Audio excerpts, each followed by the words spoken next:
Hello, boys and girls. My name is Alleyne Charles, and I am here today to help you with your mathematics session.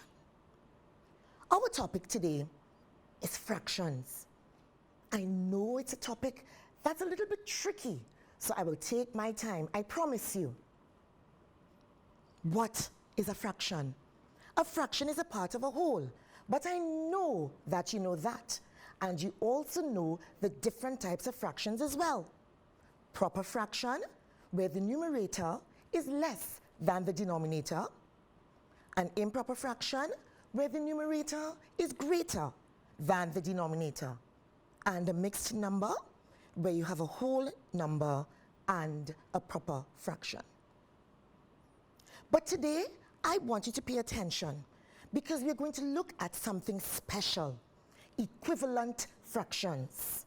I have here a beautiful model of a whole.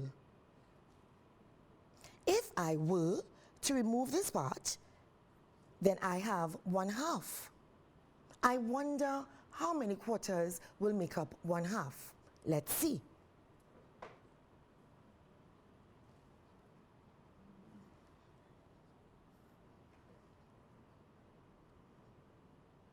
Two quarters.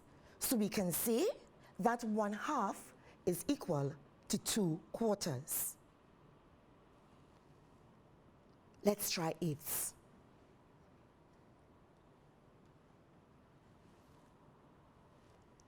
One, 2, 3, 4. So clearly we can see that 1/2 is equal to 4/8. I want you to look with me at the fraction chart.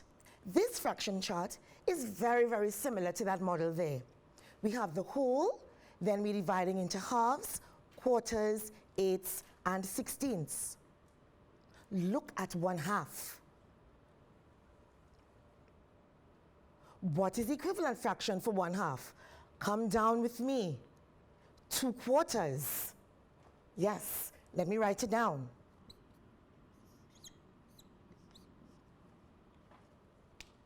Let's go back to 1/2 again.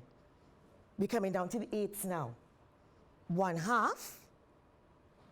Let's count. 1, 2, 3, 4. 1/2 is also equal to 4/8. Are you seeing the similarity? Let's go one step further.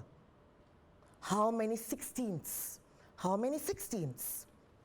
Again, 1/2 coming all the way down. Count with me. 1, 2, 3, 4, 5, 6, 7, 8. 1/2 is equal to 8 sixteenths. Do you know something? We can try this with another fraction. Let's say 3 quarters. Count with me and let's see how many eighths are equivalent to 3 quarters. First, let's get the 3 quarters. 1, 2, 3. Let's come down. And we are going to count now. I wonder how many eighths there are. Count with me. 1, 2, 3, 4, 5, 6. So we can say that 3 quarters is also equal to 6/8. Might I challenge you? Might I challenge you? What if we do it in the reverse? What if I were to ask you to identify 4/16 and to see how many eighths there are? Do you know that you can go up and down the fraction board, or the fraction chart in this case? Let's try it. Let's get 4/16. 1, 2, 3, 4. Let's go up now. Let's count how many eighths. 1, 2. So I am seeing, or I'm bringing it to your attention, that you can do it the opposite way as well. So we are saying that 4/16 is also equal to 2/8. Isn't that interesting? Isn't that interesting? I want to take you one step further. What if we did not have the fraction board?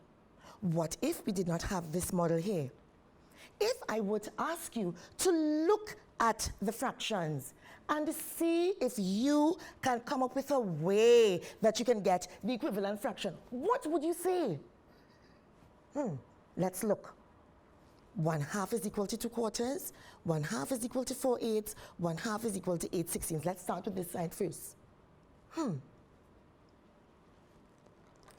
What if I multiply the numerator and the denominator by the same number? Let's try it.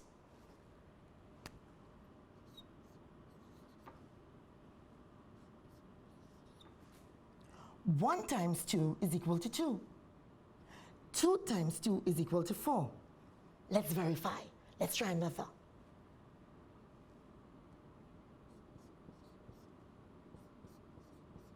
One times 4 is equal to 4.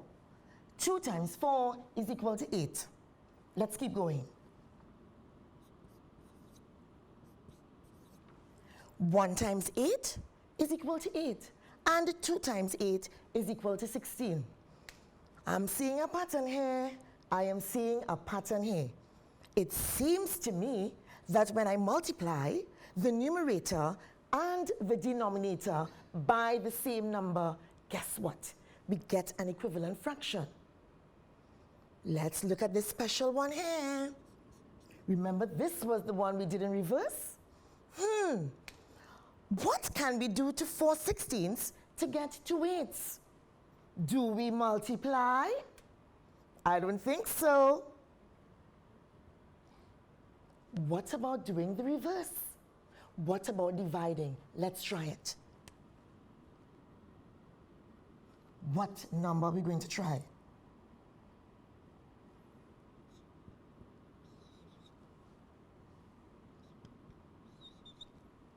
Does it hold? Yes. 4 divided by 2 will give me 2, and 16 divided by 2 will give me 8.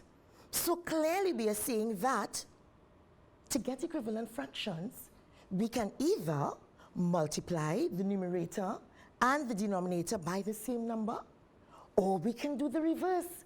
We can divide the numerator and the denominator by the same number. Aren't equivalent fractions fun? They are, you know. But you know what? I want you to pay attention to this, because I have 2 problems. You're going to take them one at a time. And I want you to see how best you can solve these problems using equivalent fractions.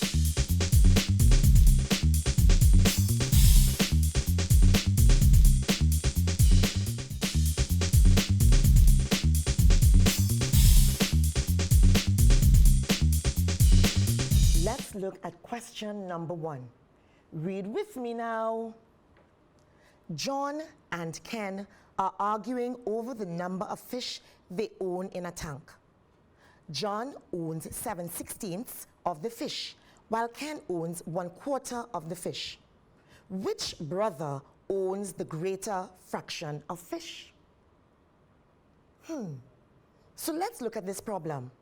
First, we identify what each brother owns, what fraction that is. John owns 7/16.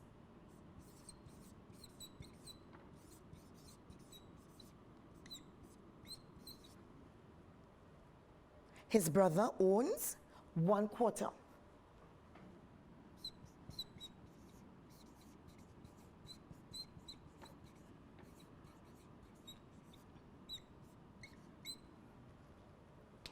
The question is, which brother owns the greater fraction of fish? So what we need to do is to apply what we just learned, equivalent fractions. Let's see. We have 7/16. I'm pulling them out. We have 1/4.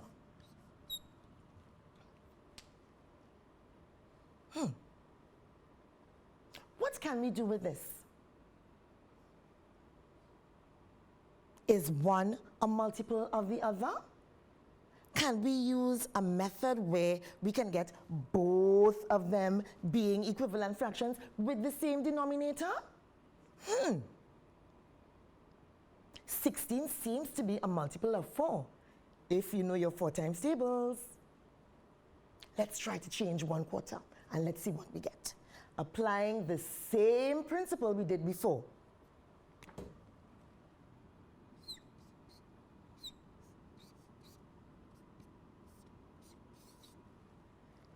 What number am I going to multiply by? 4 times 4 is equal to 16. What did I say before? What you do to the denominator, you must do to the numerator. We are going to multiply the numerator by 4.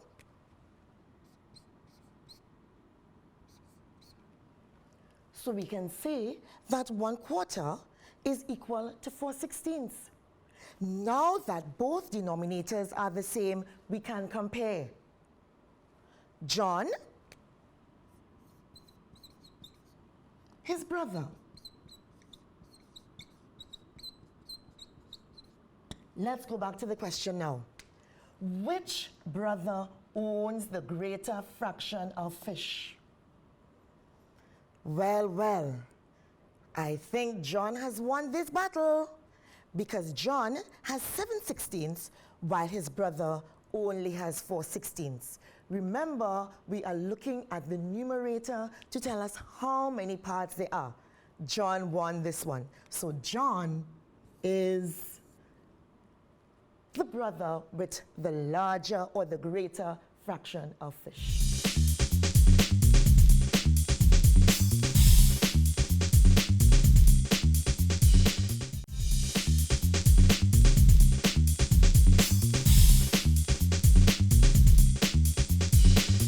Let's look at question number 2. Read with me now. Lisa received 2/5 of a pizza and her brother Mark received 3/10. Mark says that he received the larger fraction. Is he correct?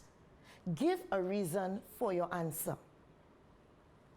Well, to determine if Mark is correct or not, again, we have to do what? Equivalent fractions. Why? Because the two fractions are different. Let me pull them out. Lisa received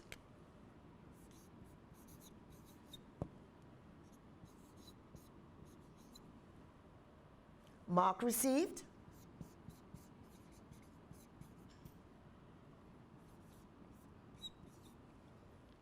we follow the same format. We cannot compare the fractions because both of them have different denominators. I think you're catching on, you know. I think you're catching on. We need to do something with one of the fractions. Is one a multiple of the other? Let's see.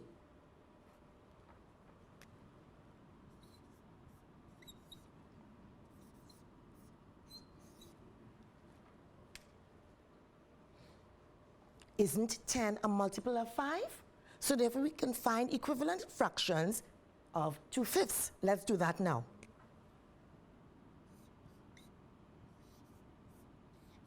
Remember, we want to change the denominator to tenths.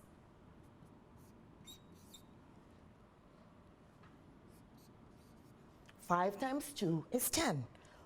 What do we do with the numerator? Do you remember now? Of course you do. Multiply by the same number.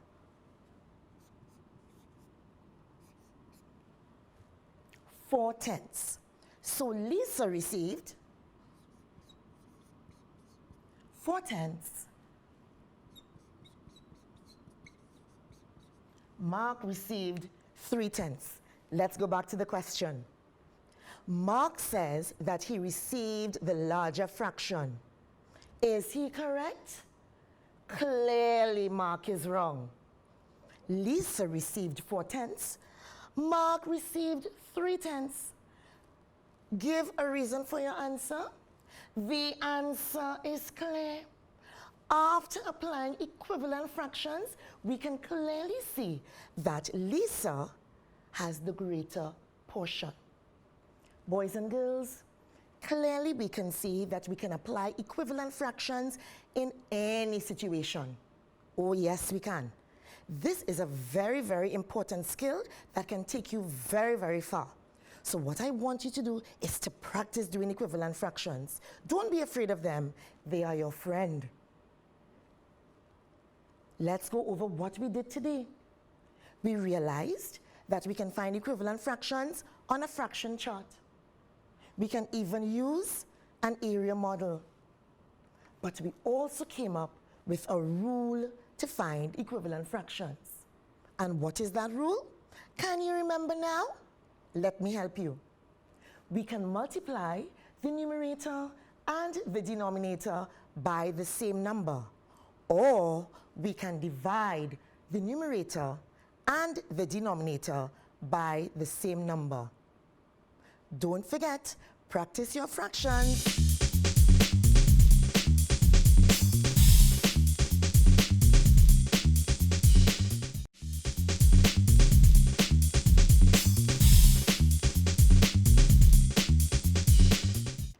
Now we are going to go a little bit further. Would you like to do that with me? Can you remember how to add fractions where the denominator is the same? I bet you can. I bet you can. When you add fractions, when the denominator is the same, we focus only on the numerators. Do you remember that? And the denominators remain the same. Let's try it and see. Come with me to the board. We have 1/4, add 2/4. I wonder what the answer would be.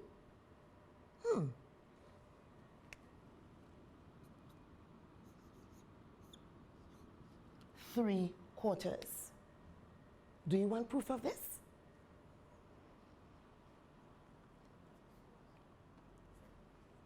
One quarter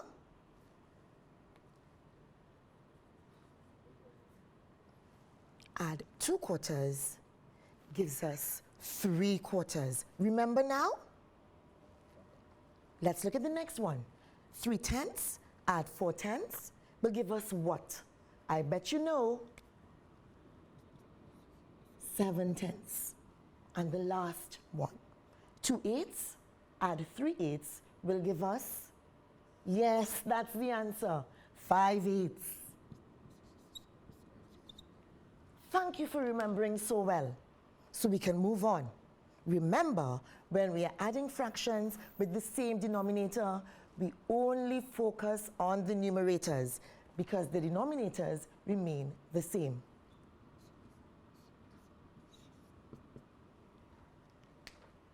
We are adding 1/4 to 1/2. Do you think we can add those two fractions just like that? Of course not. I know you remember, and something is coming to your mind right now. Equivalent fractions. You are so correct. Equivalent fractions, because we remember that we cannot add any fractions when the denominators are different. We must bring them to the same denominators. So what are we going to do? Let's observe. Is 4 a multiple of 2? Children, are you seeing a pattern? So we can change one of these fractions here. Which one? I'm waiting. Yes, 1/2. We can change 1/2 to equivalent fractions where the denominator is 4. Let's try it.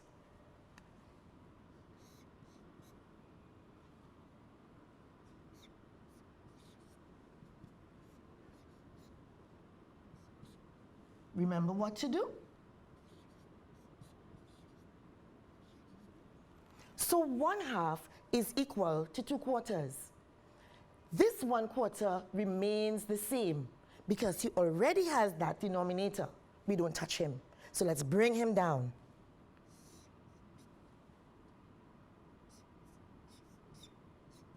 So in truth and in fact, we now have 1/4 added to 2/4. What's my answer, children? Yes, you are correct. 3/4. By using equivalent fractions, we can compare these fractions and get the answer by adding them when the denominators are the same. Do you want to try it with another question? Let's do so.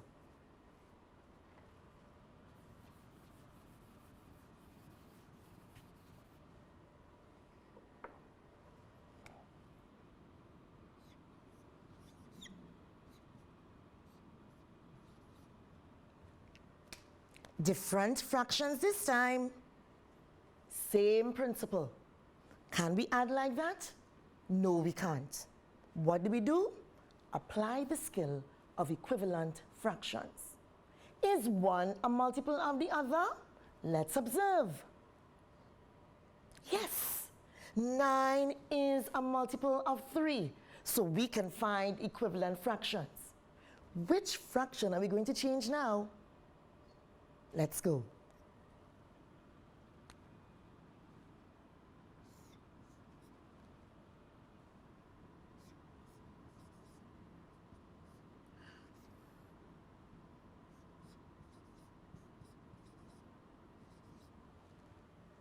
Yes, I think you're catching on.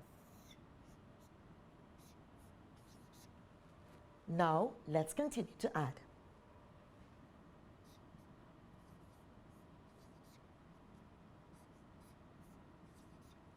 Our answer is 4/9. Remember, we cannot add fractions with different denominators. We need to ensure that our denominators are the same before we add our fractions. When one is a multiple of the other, we just make it into equivalent fractions and then we proceed to add. Now, I want to challenge you. I have a problem which I want you to solve. Can you solve this problem with me? Daddy was painting a wall. He painted 5/16 gray and 1/4 yellow when the paint finished. What fraction of the wall did he complete? We have two fractions there. Let's look at it again. What fraction did Daddy paint gray? 5/16. Let's pull that information out.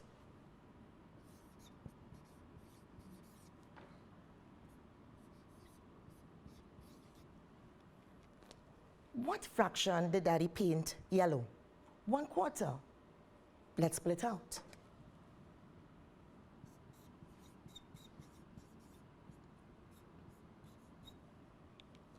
What is the question asking? What fraction of the wall did he complete? To answer this question, we have to put the fraction that Daddy painted gray together with the fraction that Daddy painted yellow. And when we put those two together, we add them to find out what fraction of the wall Daddy completed. Let's do that now.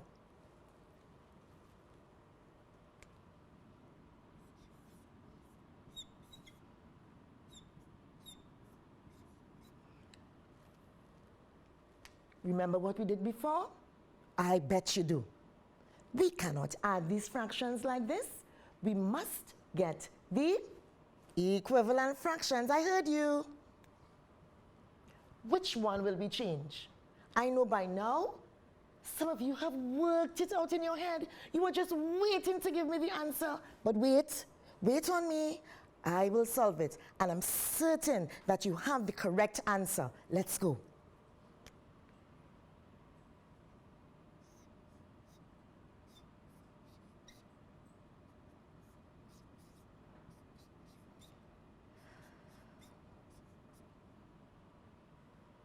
One quarter is equal to 4/16. Let's complete the sum.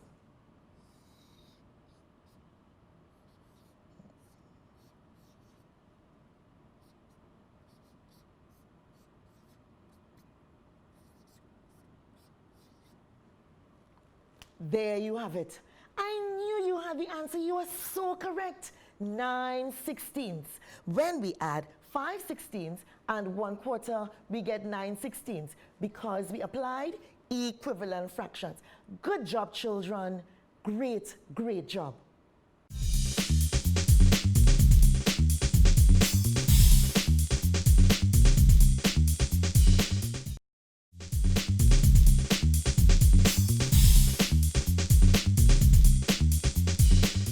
Can I tell you boys and girls something? Can I? Do you know that there is a similarity between how we deal with subtraction of fractions as we do with addition of fractions? Oh yes. Now we're going to go into subtraction of fractions. They are so similar. Really, really similar. As long as you have the same denominator, guess what? It's the same principle. It's the same principle. Let's try it now. Come to the board with me. 7/16, take away 5/16. If I just told you it's the same way we do with addition, what do you think the answer could be? There you go. 2/16. The denominator remains the same. The numerator changes. Let's try the next one. 8/10, take away 7/10. I know you have the answer.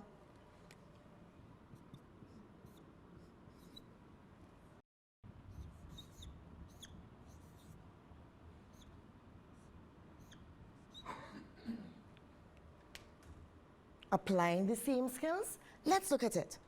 5/8, take away 1/4. Are we going to subtract like this? No. What must we do? I'm hearing you. I heard somebody shout it out. Yes, equivalent fractions. Is one a multiple of the other? Yes, it is. And you know what to do. So let's do it together.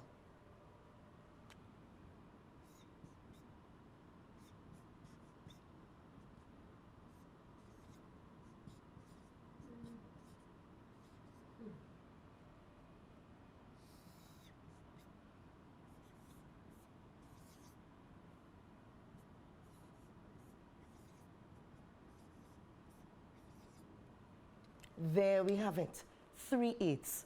Just applying the same principle. What we did with addition, we do with subtraction. It's just a difference of the process, but the denominator remains the same. Do you think you can try a quick question with me? I already have it on the board. Let's go. Read with me. Tom had some marbles. He gave his brother 7/12 and lost 1/4 in a game. What fraction of the marbles remained? Let's go through this together. Tom had marbles. He gave his brother 7/12 and lost 1/4 in a game. It means that he no longer has the fraction which he gave his brother and the fraction which he lost. So together, this is what Tom no longer has. Can we do something with that information? Oh yes, we can. We can add those two fractions together to determine what fraction Tom gave away and lost together.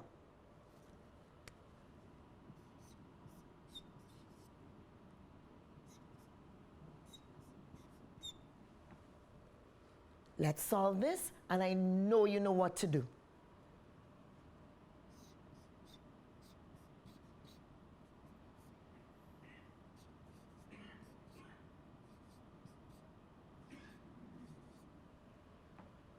So 1/4 is equal to 3/12.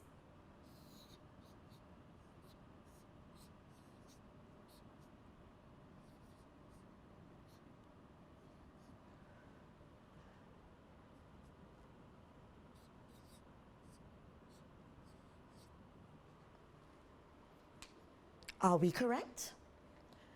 When we found the equivalent fraction, 1/4 is equal to 3/12. Yes? 7/12 add 3/12 will give us 10/12. This represents what Tom no longer has. He gave that away. But look at the question. What fraction of the marbles remained? In other words, what fraction he still had in his hand? What are we to do? Can you remember what one whole represents? It represents the total. So now we have to bring in the one whole.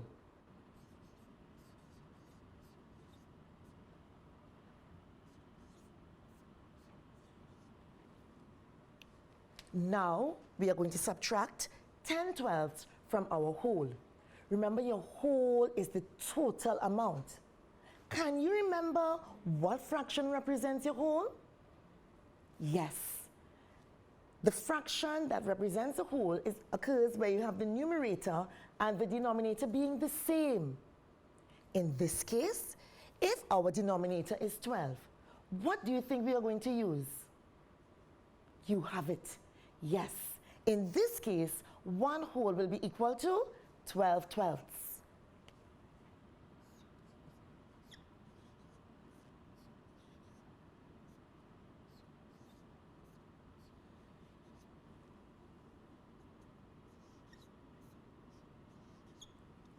So my dear boys and girls, this is the fraction that remained. Now, if you look clearly, we can add another skill here. Remember when we did equivalent fractions before? Look at that. This is interesting. Can we do something here? I think we can reduce it to its lowest form. Is 12 a multiple of 2? Yes, it is. And I know you remember how to do this. 2 into 2, 1. 2 into 12, 6. 1/6. Always remember to reduce your fraction to its lowest form. That is very, very important.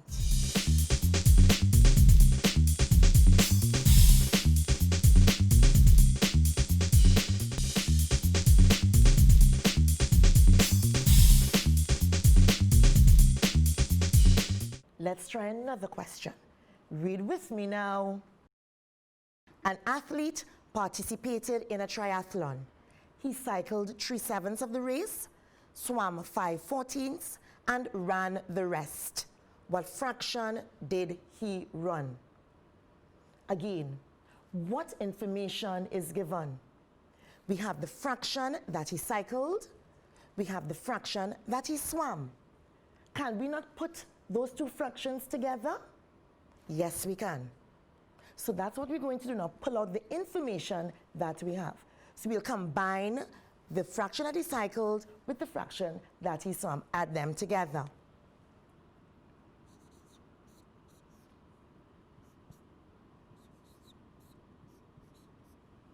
Applying the same skills, equivalent fractions. Let's go.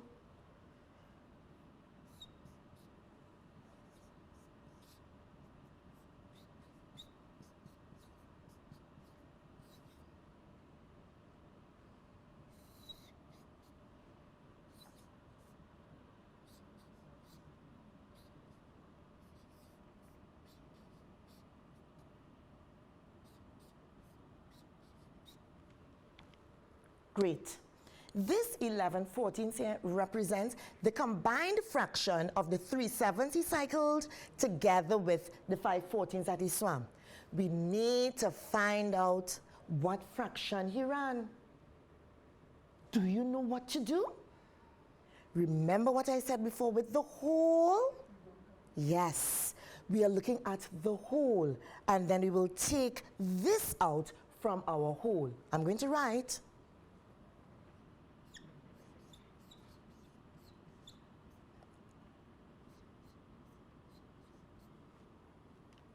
what did I say about the whole?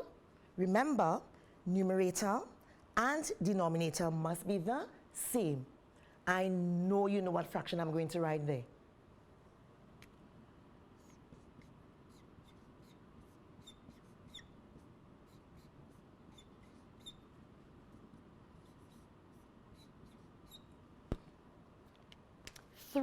14ths. So the athlete ran 3/14ths of the race. Children, today we looked at addition and subtraction of fractions, putting them together. It's not so challenging, is it? If you take your time and apply the strategies, I am telling you, you will master fractions. Fractions are your friend. Remember that.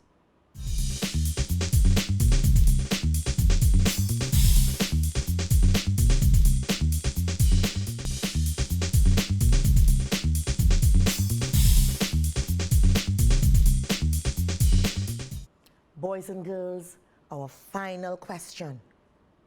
Yes, we are almost to the end. Let's read this question together. Joe tiled 1/3 of his kitchen floor on Monday and 4/9 on Tuesday. He tiled the rest on Wednesday.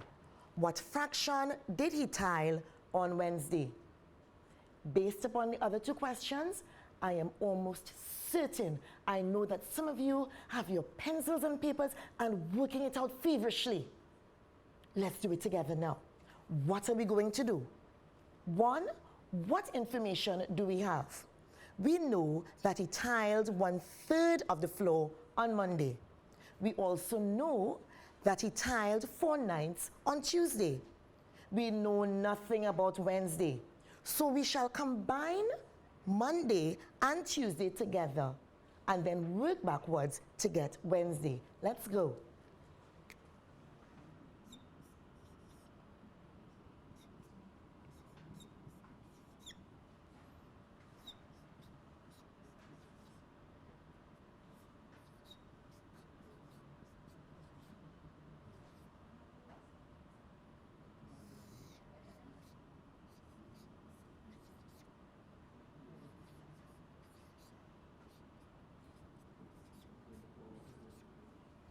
Wonderful. Did you get this answer? I'm certain you did.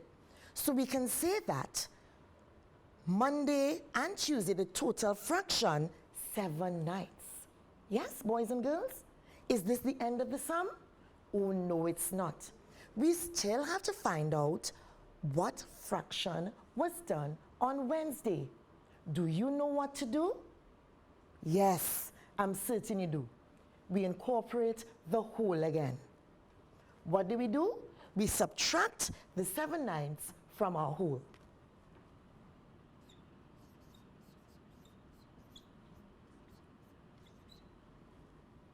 I know you know what fraction to put.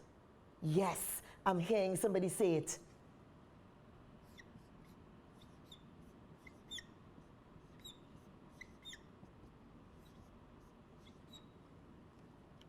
So on Wednesday, 2/9 of the kitchen floor was tiled.